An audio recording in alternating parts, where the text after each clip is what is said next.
Good afternoon, everybody.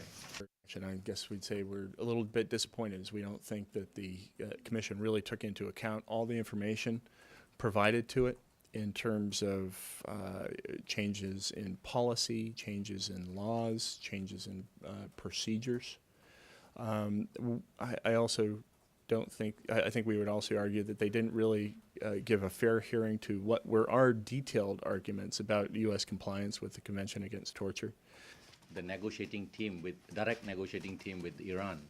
The committee's conclusion was that detaining persons indefinitely without charge is a per se violation of the convention. Well, that's just simply legally inaccurate. There's nothing in the convention that says anything about holding people indefinitely. I mean, this is an issue that we know is out there, but there is nothing in this convention that says anything about holding people.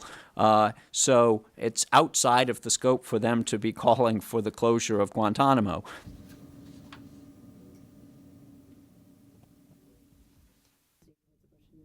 It has already created a lot of resentment and a lot of opposition to the U.S.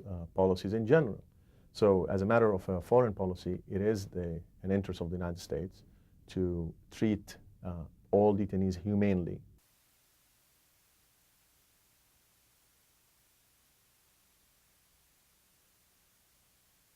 Guantanamo is certainly becoming a symbol of the overall U.S. policies outside the United States. But Guantanamo is a place where, although there are people who have not died yet, and there were over 100 reported deaths in custody, mainly in Iraq and Afghanistan, but there were many attempts, suicide attempts in Guantanamo.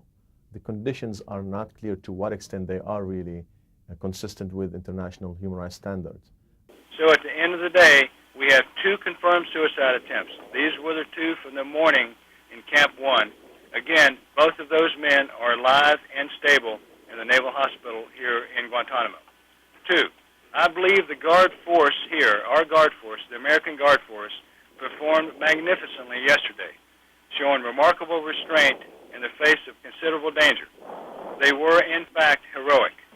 The young men and women here are doing a magnificent job, and I'm proud of each of them. 3, equally tremendous work was done by the medical group. Thanks to them, they saved the lives of the 2 would-be suicides. And finally, this illustrates to me the true nature of the men we have detained here. They are dangerous men and committed jihadists who will do whatever it takes to kill an American here, even killing themselves to get to that point.